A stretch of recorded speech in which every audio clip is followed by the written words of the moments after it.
Hi dears, അപ്പോൾ എല്ലാവരും happy ആയിട്ടും സേഫ് ആയിട്ടിരിക്കുന്നെന്ന് വിശ്വസിക്കുന്നു. അപ്പോൾ നമ്മുടെ ഇന്നത്തെ റെസിപ്പി എന്ന് പറയുന്നത് എല്ലാവർക്കും അറിയുന്ന റെസിപ്പി തന്നെയായിരിക്കും ഇലയട. പക്ഷേ ഈ റെസിപ്പി കുറേ റിക്വസ്റ്റ് വന്നിട്ടുണ്ടായിരുന്നു. കാരണം ഇന്ന് നമ്മൾ തയ്യാറാക്കി എടുക്കുന്നത് നല്ല ട്രഡീഷണൽ സ്റ്റൈലിലുള്ളതാണ്. അതായത് പണ്ട് ഉണ്ടാക്കിയെടുക്കുന്ന ഒരു സ്റ്റൈലിലാണ് ഇന്നത്തെ നമ്മുടെ ഇലയടയുടെ റെസിപ്പി എന്ന് പറയുന്നത്. ഇപ്പം നമ്മൾ ജസ്റ്റ് തട്ടിക്കൂട്ടായിട്ട് ശരിക്കും തേങ്ങയും ശർക്കരയും മാത്രം ജസ്റ്റ് കൈവച്ച് തിരുമിയിട്ടൊക്കെ എളുപ്പ പണിക്ക് ചെയ്തെടുക്കാറുണ്ട്. പക്ഷെ അങ്ങനത്തെ ഒരു റെസിപ്പി അല്ല കേട്ടോ ഇത്. നമ്മൾ ശരിക്കും റെസിപ്പി ശരിക്കും അമ്മമ്മയൊക്കെ ഉണ്ടാക്കി തരുന്ന ആ ഒരു സ്പെഷ്യൽ റെസിപ്പിയാണ്. ഇതിനകത്ത് അവർ ഉപയോഗിക്കുന്ന കുറച്ച് ടിപ്സും കാര്യങ്ങളും ഒരു സീക്രട്ട് ഇൻഗ്രീഡിയൻ്റ് ഒക്കെ ഇതിനകത്തുണ്ട്.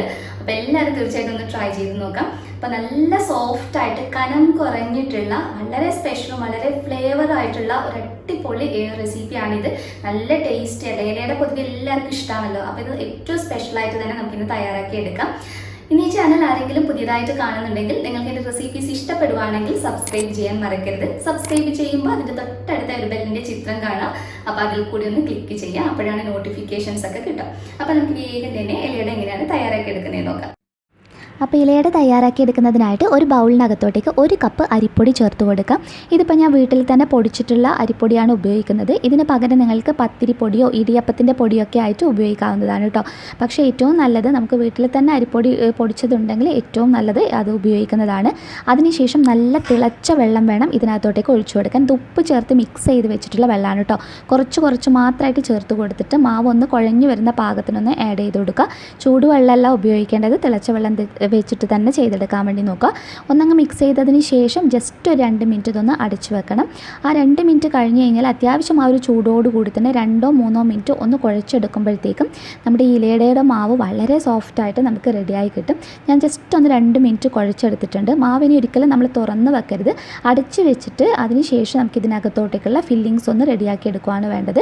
അപ്പോൾ ഫില്ലിങ്സ് റെഡിയാക്കി എടുക്കുന്നതിന് വേണ്ടിയിട്ട് ഞാനിപ്പോൾ ജസ്റ്റ് ഒരു അച്ചു ശർക്കരയാണ് എടുത്തിട്ടുള്ളത്, ഒരു ചെറിയ പീസ്.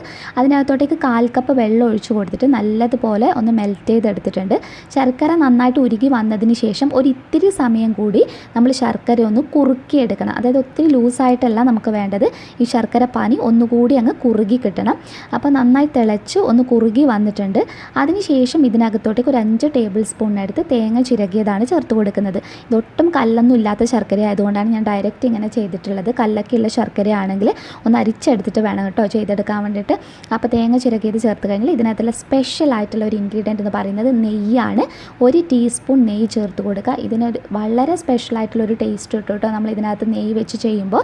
അതിനുശേഷം ഇതിനകത്തോട്ടേക്ക് ഒരു 2 പിഞ്ച് ഉപ്പ് കൂടി ചേർത്ത് കൊടുക്കുക. കൂടെ തന്നെ ഏലക്കയുടെ ഒരു 2-3 ഏലക്കയുടെ കുരുവും പഞ്ചസാരയും കൂടി ഒന്ന് പൊടിച്ചെടുത്തിട്ടുള്ളതാണ്. അപ്പോൾ അതുകൂടി ആഡ് ചെയ്തതിന് ശേഷം നമ്മളിത് നന്നായിട്ടൊന്ന് മിക്സ് ചെയ്യുക. മിക്സ് ചെയ്തിട്ട് ഇത് കുറച്ച് ലൂസായിട്ടാണ് ഇതുള്ളത്. അത് നമ്മൾ ഈ ശർക്കര പാനിയും തേങ്ങയും ഒന്ന് വറ്റിച്ചെടുക്കണം. അപ്പോഴാണ് ഇതിൻ്റെ ഫില്ലിങ്സിന് നല്ല അടിപൊളിയായിട്ടുള്ള ആ ഒരു നെയ്യുടെ ഫ്ലേവറും ഏലക്കയുടെ ഫ്ലേവറൊക്കെ കൂടി റെഡിയായി കിട്ടുക. ഇത് നന്നായി വറ്റി വന്നിട്ടുണ്ട്.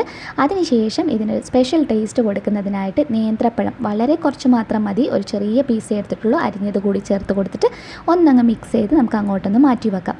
അതിനുശേഷം ഇലയുടെ തയ്യാറാക്കി എടുക്കുന്നതിനായിട്ട് വളരെ ചെറിയൊരു ഉരുള മാത്രം എടുക്കുക. മാവ് എപ്പോഴും വളരെ ചെറിയൊരു ഉരുള മാത്രം എടുത്തതിന് ശേഷം വെള്ളത്തിനകത്ത് കൈയൊന്ന് നനച്ചതിന് ശേഷം ഇതുപോലെ പരത്തിയെടുക്കുക. എത്രത്തോളം കനം കുറഞ്ഞ് നിങ്ങൾക്ക് പരത്തിയെടുക്കാൻ കഴിയും അത്രയും കനം കുറഞ്ഞ് പരത്തിയെടുക്കാൻ നോക്കുക. ഇപ്പോൾ ഈ ഒരു ഇലയിലോട്ടേക്ക് നമ്മളൊരു ചെറിയ ഉരുളയാണ് ചേർത്ത് കൊടുത്തിട്ടുള്ളത്. അപ്പോൾ മാക്സിമം ഇലയുടെ എല്ലാ സൈഡിലും എത്തുന്ന രീതിയിലോട്ടേക്ക് ഞാൻ ഇതിനൊന്ന് പരത്തിയെടുക്കുന്നുണ്ട്. കനം കുറഞ്ഞ് ചെയ്യുമ്പോഴാണ് എപ്പോഴും നമ്മുടെ ഇലയുടെ നല്ല ടേസ്റ്റി ആയിട്ട് നമുക്ക് കിട്ടുക. അപ്പോൾ നമ്മൾ ആ തിളച്ച വെള്ളമൊക്കെ ഒഴിച്ച് കുഴച്ചത് കൊണ്ട് തന്നെ ഈസി ആയിട്ട് നമുക്ക് ഇതുപോലെ വളരെ കനം കുറഞ്ഞ് പരത്തിയെടുക്കാൻ കഴിയും. ഇനി ഫില്ലിങ്സ് ചേർത്ത് കൊടുക്കുന്ന സമയത്ത് ഒത്തിരി അങ്ങ് ഫില്ലിങ്സ് ആഡ് ചെയ്യേണ്ട. കാരണം ഇത് നല്ല സോഫ്റ്റ് നല്ല കനം കുറഞ്ഞിട്ടൊക്കെ ഉള്ളതുകൊണ്ട് കൂടുതൽ മധുരം ചേർത്ത് കഴിഞ്ഞാൽ ഭയങ്കരമായിട്ട് അങ്ങ് സ്വീറ്റായി പോകും. അപ്പോൾ അത് ഓരോരുത്തരുടെ ഇഷ്ടത്തിനനുസരിച്ചിട്ടൊന്ന് അഡ്ജസ്റ്റ് ചെയ്തിട്ട് ഇതുപോലെ ഒന്ന് മടക്കി കൊടുക്കുക. എന്നിട്ട് ഇതുപോലെ നമുക്ക് ബാക്കിയുള്ളത് മുഴുവനായിട്ടൊന്ന് റെഡിയാക്കി എടുക്കാം. അപ്പോൾ 1 കപ്പ് അരിപ്പൊടിയിൽ നിന്നും 7 എണ്ണമാണ് കേട്ടോ നമുക്ക് 6 എണ്ണമാണ് കേട്ടോ നമുക്ക് റെഡിയായി കിട്ടിയിട്ടുള്ളത്. ഇനി നമുക്കിതൊന്ന് സ്റ്റീം ചെയ്തെടുക്കണം. അപ്പോൾ ഒരു ഇഡ്ഡലി പാത്രത്തിനകത്തോട്ടേക്ക് ആവശ്യത്തിന് വെള്ളം ഒഴിച്ച് അത് നന്നായിട്ട് തിളച്ച് ആവി വരുന്ന സമയത്ത് ഞാനിപ്പോൾ ഒരു 3 എണ്ണമാണ് ആദ്യം വെച്ച് കൊടുക്കുന്നത്, ഒരുമിച്ച് ചേർത്ത് കൊടുക്കുന്നില്ല. അപ്പോൾ ഒരു 3 വെച്ച് കൊടുത്തതിന് ശേഷം നമുക്കത് കുക്ക് ചെയ്തെടുക്കാം. ഇഡ്ഡലി പാത്രം കയ്യിലില്ലാത്തവർക്ക് ജസ്റ്റ് പാത്രത്തിനകത്ത് വെള്ളമൊഴിച്ച് സ്റ്റീൽ പ്ലേറ്റ് വെച്ചിട്ട് അങ്ങനെയും ചെയ്തെടുക്കാം. അപ്പോൾ ഇതിനൊരു 10 മിനിറ്റ് മതി. 10 മിനിറ്റ് ആകുമ്പോഴത്തേക്ക് റെഡിയായി കിട്ടും. അപ്പോൾ കറക്റ്റ് ഒരു 10 മിനിറ്റ് മീഡിയം ഫ്ലെയിമിലിട്ടിട്ട് ഞാൻ നമ്മുടെ ഇലയുടെ ഇവിടെ റെഡിയായി കിട്ടിയിട്ടുണ്ട്. ഇനി നമുക്ക് ഇതുപോലെ തന്നെ നമ്മൾ ബാക്കി വെച്ചിരിക്കുന്ന ആ ഒരു 3 കൂടി നന്നായിട്ടൊന്ന് ആവി കയറ്റി വേവിച്ചെടുക്കുകയാണ് വേണ്ടത്.